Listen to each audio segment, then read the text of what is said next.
Many people assume the story of Nazi justice ended with the famous trials at Nuremberg. But for a small group of women who ran the camps, judgment came somewhere else entirely. What happened to them over the next 3 years turned into one of the most brutal chapters of post-war justice ever recorded.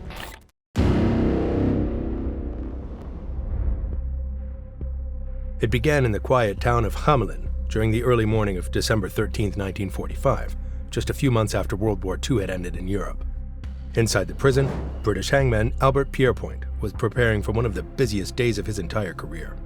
13 convicted Nazi war criminals were scheduled to be executed that day.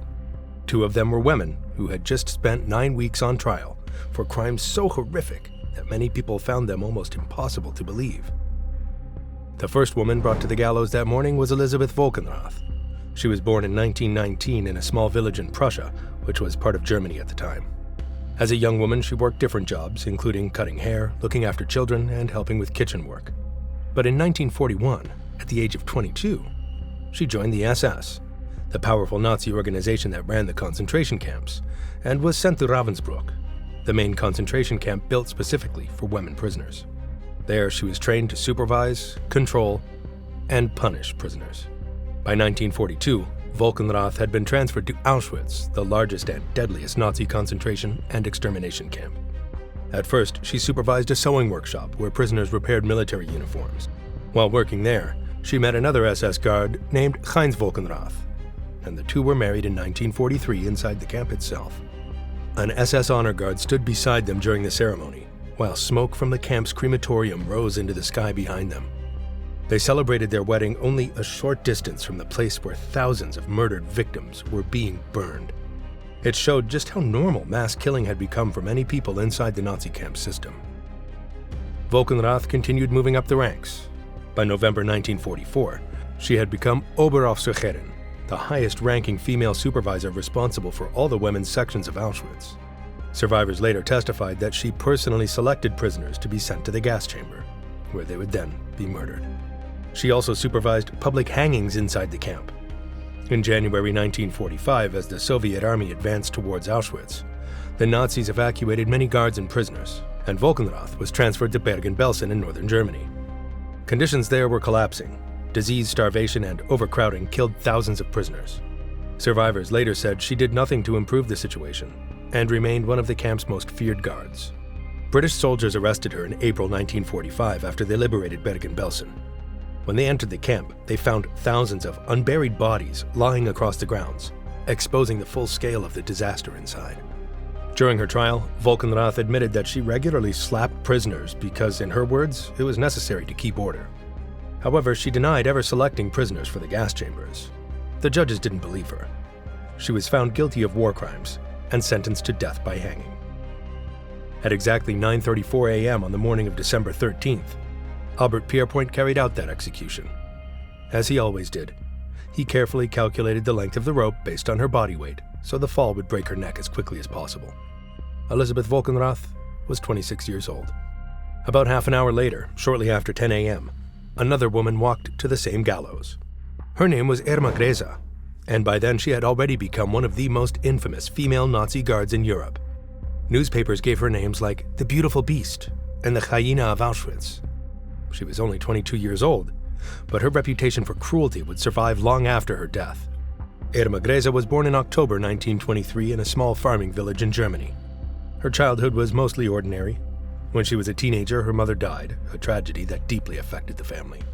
By age 19, Greza had joined the Nazi camp system and began training at Ravensbrück. In March 1943, she was transferred to Auschwitz, and this is where her story took an especially dark turn. She rose through the ranks very quickly and eventually became responsible for around 18,000 female prisoners, most of them Polish women and Hungarian Jewish women. By the autumn of 1943, she'd reached the rank of senior supervisor, making her the second highest ranking woman at that camp. Survivors who later testified against Greza described her brutal beatings, random shootings, and cruelty that seemed to go far beyond simply following orders. Some witnesses even claimed she appeared to enjoy the power she had over prisoners, something that disturbed even some of the other guards. In March 1945, she was transferred to Bergen-Belsen, where British troops arrested her after liberating the camp the following month. During her trial, Greza pleaded not guilty to all the charges. But survivor after survivor came into court and described what they had personally witnessed. Even her own sister later said that Greza rarely spoke about her work at home. Whenever she did, she simply claimed her job was to make sure prisoners worked properly and didn't escape. The judges weren't convinced by that explanation either. On the night before her execution, witnesses said Greza spent part of the evening singing songs. Whether that was an act of defiance, denial, or simply a way of dealing with what was coming, nobody knows for certain. Shortly after 10 a.m. on December 13th, she walked to the same gallows that Elizabeth Volkenrath had used less than an hour earlier. Albert Pierrepoint carried out the execution. Greza was just 22 years old, making her the youngest woman executed under British law during the entire 20th century. A third woman, Joanna Bormann, was executed shortly afterward, followed by 10 men, including Bergen-Belsen Commandant Josef Kramer, who had become known as the Beast of Belsen because of his role in running several concentration camps. By 4 p.m. that afternoon, all 13 death sentences had been carried out. It was one of the largest single-day executions of convicted Nazi war criminals in history. But the story doesn't end in Germany. Just 7 months later, on the other side of Europe, a hillside in Poland would become the site of an execution unlike anything the continent had ever seen before. It happened at Stutthof, which was one of the first concentration camps built by Nazi Germany. It opened just outside the city of Danzig, now called Gdansk, in Poland, only a few days after Germany invaded Poland in September 1939 and started World War II. During the final years of the war, the camp became a place of mass murder. Tens of thousands of prisoners died there from starvation, disease, executions, and the gas chambers. Some of the camp's most feared guards were young German women who were barely in their 20s. One of them was Jenny Vanta Barkmann, who was born in Hamburg, Germany in 1922. She volunteered to become a concentration camp guard in 1944. Prisoners soon gave her a nickname that reflected both fear and bitter irony: the Beautiful Spectre.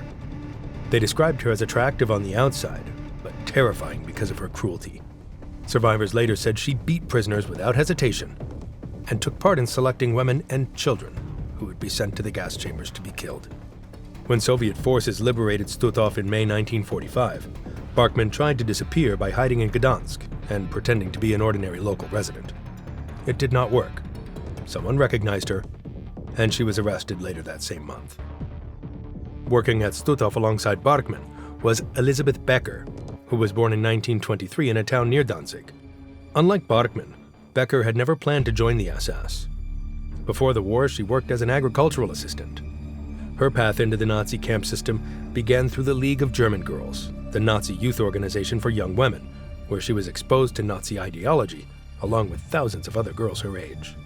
She later joined the staff at Stutthof and worked in the women's section of the camp for only about 4 months. Even during that short time, she later admitted that she had personally selected at least 30 female prisoners to be sent to the gas chambers. In January 1945, as the Soviet army advanced, she fled the camp several months before the war ended. But in April 1945, Polish police found and arrested her at her family's home. Both women went on trial in Danzig in May 1946. They were tried alongside 3 other female guards, the camp commandant, and several former prisoners who'd worked as capos, prisoners chosen by the Nazis to supervise other inmates inside the camp. This became the first of 4 separate Stutthof war crimes trials held after the war. All 11 defendants pleaded not guilty. Throughout most of the trial, Barkmann appeared calm and showed little emotion, almost as if she didn't take the proceedings seriously. That changed only when the verdict was announced. Becker and 3 other female guards reportedly broke down in tears and begged for their lives after the prosecutor asked for the death penalty. Barkmann was the only one who remained calm.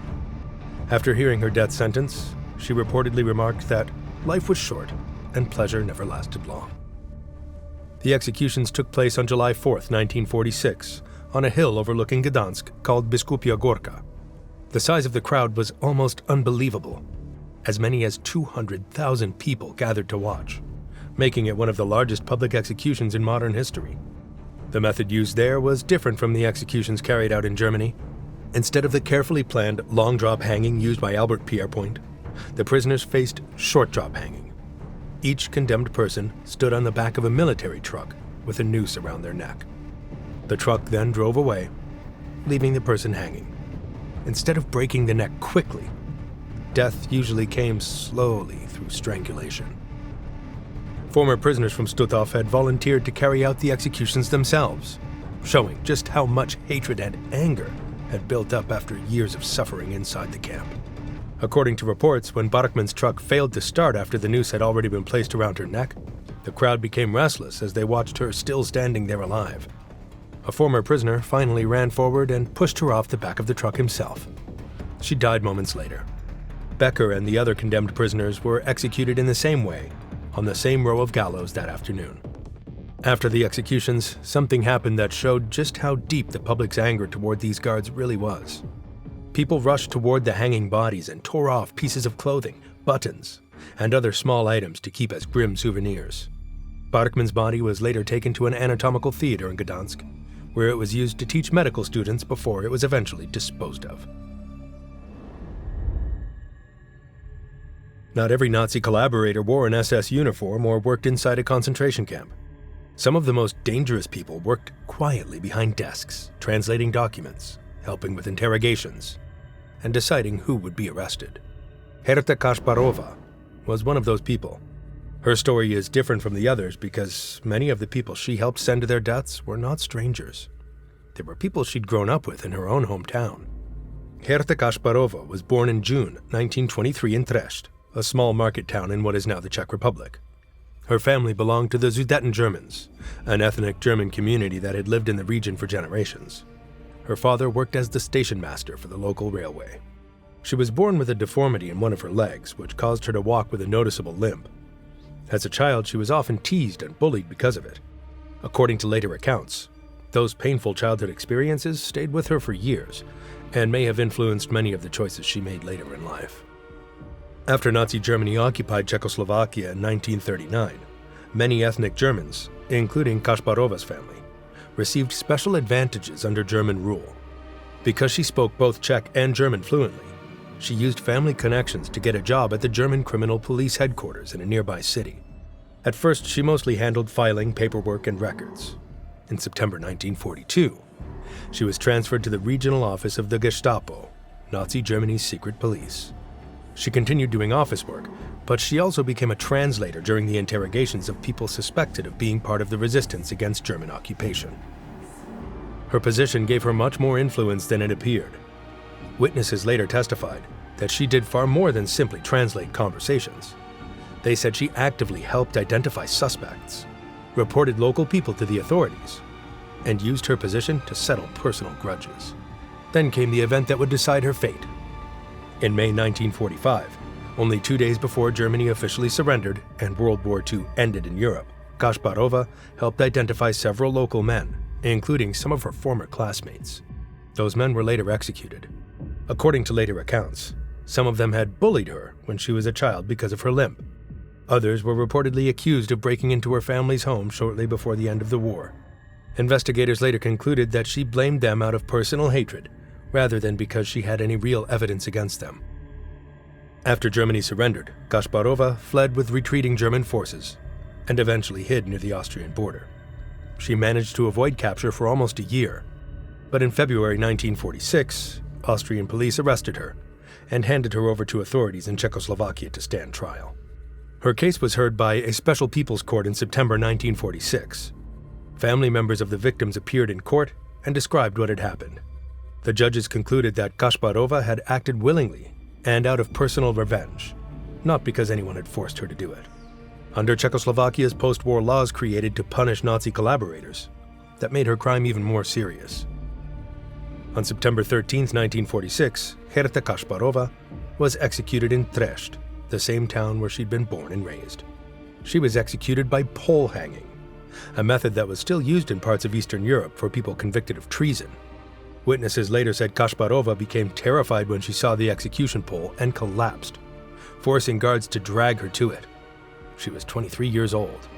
Her execution became the last public execution of a woman in the history of Czechoslovakia. The most infamous woman in this entire story was different. Her crimes were not driven by personal hatred against a few people. Her name was Maria Mandl, and she was born in January 1912 in a small town in Austria. She was the daughter of a shoemaker and grew up in a Catholic farming family. In 1938, after Nazi Germany annexed Austria, she moved to Munich and joined the Nazi concentration camp system as a guard at Lichtenberg, one of the first concentration camps created for female prisoners. She was later transferred to Ravensbrück.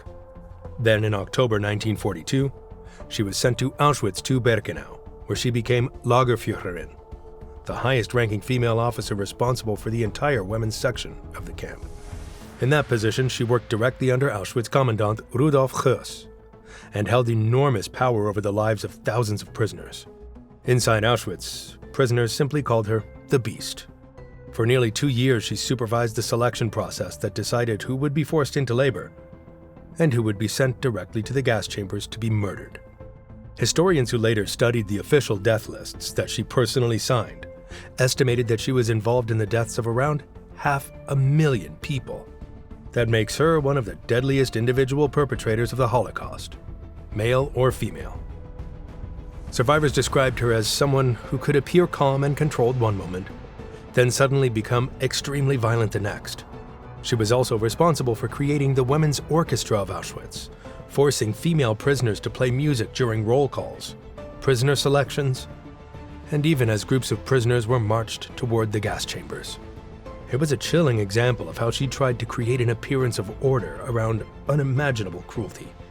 As Nazi Germany collapsed in early 1945, Mandl fled the camp with her lover Walter Langleist, who was also a concentration camp commandant.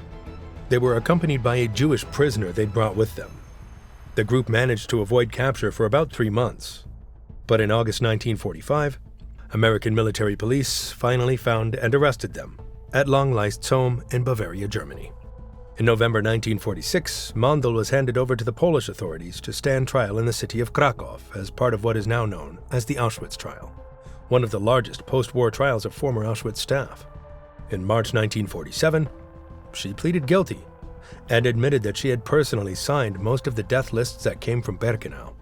By December 1947, the court found her guilty of crimes against humanity and sentenced her to death. On the morning of January 24, 1948, 21 people who'd been convicted during the Auschwitz trial were executed in Montelupik prison. Maria Mandl was the first prisoner led to the gallows that morning. At exactly 7:32 a.m., she was hanged. According to reports, her final words were a short sentence spoken in Polish, meaning, "Long live Poland." She was 36 years old. After the execution, her body was given to a university medical faculty for teaching and research before it was later buried in an unmarked grave. Records from the time also show that her family in Austria never asked for her body to be returned home, and when the family gravestone was later made, her name was not included. 4 separate courts, 3 different countries, and 4 different execution methods all reached the same conclusion. Cruelty on this scale doesn't go unanswered forever.